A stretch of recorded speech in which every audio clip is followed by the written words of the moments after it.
Hello friends, welcome to Lucky Reddy stories. Please story విన్న తర్వాత like, comment, share and subscribe చేసుకోవటం మాత్రం మర్చిపోవద్దు. సారీ అండి, ఇన్ని రోజులు చిన్న ప్రాబ్లం ఉండటంతో అప్డేట్స్ మీకు ఇవ్వలేకపోయాను. ఇక నుండి రెగ్యులర్గా ఇస్తాను. అలానే హైప్ అనే ఆప్షన్ కూడా కనిపిస్తుందంట. ప్లీజ్ అది కనిపించిన తర్వాత దాని మీద నొక్కి పాయింట్స్ ఇవ్వటం మాత్రం మర్చిపోవద్దు. ఇక త్రినేత్రం స్టోరీలోనికి వెళ్ళిపోదాం. అసలు ఏం జరిగింది అని త్రిలోక్ అడగటంతో తపస్య తనకు వచ్చిన కల గురించి చెబుతుంది. నీకు ఏమీ కాలేదు కదా, బాగానే ఉన్నావు కదా అంటూ భయంతో అతని చుట్టూ రెండు చేతులు వేసి గట్టిగా హత్తుకొని ఉంటుంది. నాకేమీ కాలేదు తపస్య, నేను బాగానే ఉన్నాను. నీకు ఏదో కల వచ్చింది, ఆ కల గురించి ఆలోచిస్తూ నువ్వు భయపడుతున్నావు అంతే అని ఆమెను అడుగుతూనే తను ఆలోచనలో పడిపోతాడు. ఒక గంట వరకు ఆమెలో ఉన్న భయం తగ్గలేదు. అతనికి ఏదో జరుగుతుంది, జరగకూడనిది వాళ్ళ చుట్టూ ఏదో జరిగిపోయింది అన్న ఆలోచన ఆమెను వేడదు. అతను పక్కనే ఉండి నేను ఇక్కడే ఉన్నాను, నాకు ఏమీ కాలేదు అంటూ చాలాసేపు ఆమెకు చెప్పిన తరువాత అప్పుడు ఆమె కాస్త నిదానించి త్రిలోక్ దగ్గరే నిద్రలోనికి జారుకుంటుంది, అతని గుండె చప్పుడు వింటూ. అప్పటి వరకు తన మైండ్లో తిరుగుతున్న ఆలోచనలను అన్నింటినీ నిదానంగా వదిలిపెడుతూ. ఇంతకు ముందు కూడా ఒకసారి ఇలానే చేసింది. ఏం జరుగుతుంది, తనకు మాత్రం ఎందుకు ఇలాంటి కలలు వస్తున్నాయి, తెలుసుకోవాలి. ఈ కలల వెనుక అర్థమేంటో, ఏమైంది తనకి అని మహిర్ వాళ్ళు త్రిలోక్ని అడిగారు. ఏదో పీడకల వచ్చినట్లుగా ఉంది, దాని గురించే ఆలోచిస్తూ భయపడింది. మీరేమీ కంగారు పడద్దు, మీరు వెళ్ళి పడుకోండి, నేను చూసుకుంటాను అని అన్నాడు త్రిలోక్.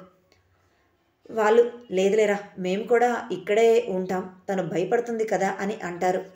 లేదులేరా, తను అలానే భయపడుతుంది, ఇప్పుడు నిద్రపోయింది కదా, మీరు వెళ్ళండి, ఇక తన గురించి మీరెందుకు టెన్షన్ పడటం అని చెప్పటంతో ఇక అందరూ కూడా రూమ్లోనికి వెళ్తారు.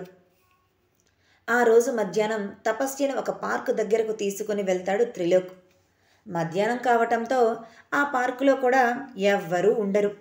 ఒక 5 నిమిషాలు ఆ పార్కులో ఉన్న బెంచ్ మీద ఇద్దరు కూర్చున్నారు. ఇద్దరి మధ్య మౌనమే రాజ్యమేలుతుంది. ఫస్ట్ ఎవరు ఏం మాట్లాడాలో అర్థం కావటం లేదు. మొదట అతనే నోరు విప్పుతూ, తపస్య, నీకు అటువంటి కలలు, నువ్వు అన్నావు కదా గుడి అని, అలాంటివి అన్నీ నీకు ఎప్పటి నుంచి వస్తున్నాయి? తనకు కూడా కలలో వస్తూ ఉండటంతో విచిత్రంగా ఇద్దరికీ ఒకే కల రావటం ఏంటి? ఇంతకు ముందు కూడా ఒకసారి తపస్య నాతో ఇలా చెప్పింది, మరలా ఇప్పుడు తనకి ఇలా కల ఎందుకు వచ్చింది? ఈ కల రావటం వెనక అర్థం ఏమిటి అని ఆలోచనలో పడిపోయాడు త్రిలోక్. ఆస్ట్రేలియాలో ఉన్నప్పుడు కూడా ఇటువంటి కలలే నాకు చాలా ఎక్కువగా వచ్చాయి, కానీ అప్పుడు ఎవరికీ ఎటువంటి హాని జరుగుతున్నట్లు కాదు. ఏదో పెద్ద గుడి, నా చేతిలో ఆ శివయ్య విగ్రహం, దానిని తీసుకుని నేను వస్తూ ఉంటే నాకు ఎవరో అడ్డుపడుతున్నట్లుగా, నా దారిని అడ్డగిస్తున్నట్లుగా, నా పనిని పూర్తి కానివ్వకుండా చేస్తున్నట్లుగా రకరకాలుగా కలలు వచ్చాయి. కానీ ఆ గుడి ఏమిటో, ఆ శివయ్య విగ్రహం నా చేతిలో ఉండటం ఏంటో నాకు ఏమీ అర్థమయ్యేది కాదు.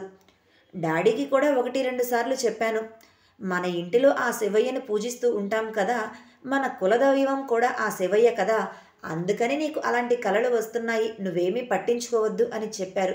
కానీ నాకు ఎప్పుడూ వస్తూ ఉండటంతో ఏది నిజమో ఏది కలో అర్థమయ్యేది కాదు. నాకు మాత్రమే ఎందుకు ఇలాంటి కలలు వస్తున్నాయి, ఎంత ఆ శివయ్యను పూజిస్తే మాత్రం ఇలా కలలు రావాలా అని అనుకుంటూ ఉండేదానిని, కానీ ఎవరితో చెప్పుకోలేకపోయేదానిని అని అన్నది తపస్య. చెరువులో నేను చూసిన గుడి గురించేనా ఇది అంతా? అంకుల్ చెప్పారు ఆ ఇంటి ఆడపడుచు తపస్య అని, అందుకనే తనకు ఇటువంటి కలలు వస్తున్నాయా, లేకపోతే దీని వెనుక వేరే ఏదైనా కారణం ఉందా? అసలు ఎందుకు నాకు తనకు మాత్రమే ఇటువంటి కలలు వస్తున్నాయి? అసలు ఆ గుడి రహస్యం ఏంటి? ఒకసారి నా ఫ్రెండ్స్ని అడిగితే మాకు ఎటువంటి కలలు రావటం లేదు అని అన్నారు. అసలు ఏం జరుగుతుంది మా ఇద్దరి జీవితంలో అని రకరకాలుగా ఆలోచిస్తూ ఉన్నాడు త్రిలోక్. సమస్య మహాబలిపురంలోనే మొదలయ్యింది అని అనిపిస్తుంది, కాబట్టి ముగింపు కూడా అక్కడే ఉంటుంది. అక్కడకు వెళితే కానీ ఏ విషయం అనేది క్లారిటీ ఉండదు. కానీ ఇప్పుడు నేను అక్కడికి వెళ్ళటానికి తాతయ్య ఒప్పుకుంటారా? ఆ రోజు నేను చెరువులోనికి దూకాను, సరళను కాపాడాను అంటే పెద్దగా రియాక్షన్ ఏమీ ఇవ్వలేదు, పట్టించుకోలేదు. కానీ 2 రోజుల క్రితం మాత్రం అక్కడికి ఎందుకు వెళ్ళావు? ఆ చెరువులోనికి ఎందుకు దూకావు? అని ఆ రోజు నేను చెప్పింది కూడా మర్చిపోయి నన్ను తిరిగి అడిగారు. అసలు తాతయ్యకి ఆ ఊరికి ఉన్న సంబంధం ఏంటి? నాకు తపస్యకి ఉన్న సంబంధం ఏంటి? తాతయ్యకు ఫణీంద్ర అంకుల్‌కి ఏదైనా సంబంధం ఉందా? అని రకరకాలుగా ఆలోచిస్తూ ఉంటాడు.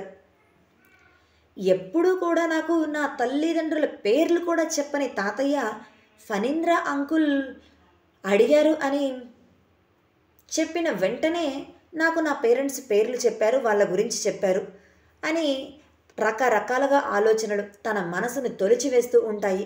కానీ ఏ ఒక్కటి కూడా తనకి ఒక రకమైన క్లారిటీ రావటం లేదు. తన క్వశ్చన్స్‌కి సమాధానము దొరకటం లేదు. అలా చాలా సేపటి వరకు తన ఆలోచనలోనే ఉంటాడు.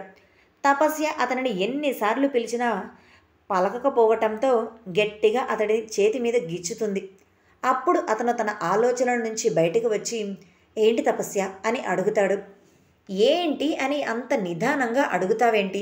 నేను నిన్ను ఎన్నిసార్లు పిలిచాను, పక్కనే నేను ఉన్నాను, అయినా కూడా నన్ను పట్టించుకోకుండా అంతగా ఏం ఆలోచిస్తున్నావు అని అడిగింది తపస్య.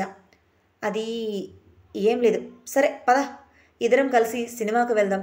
ఈ ఆలోచనలన్నీ వదిలిపెట్టి కాస్త మైండ్ రీఫ్రెష్ అయినట్లుగా అనిపిస్తుంది. ఆలోచిస్తుంటే బుర్ర హీటెక్కిపోతుంది అని అన్నాడు త్రిలోక్. ఆమె కూడా సరే అంటూ అతనితో కలిసి బయలుదేరుతుంది. అలా ఇద్దరు కూడా సరదాగా సినిమా చూసి సాయంత్రానికి ఇంటికి వస్తారు.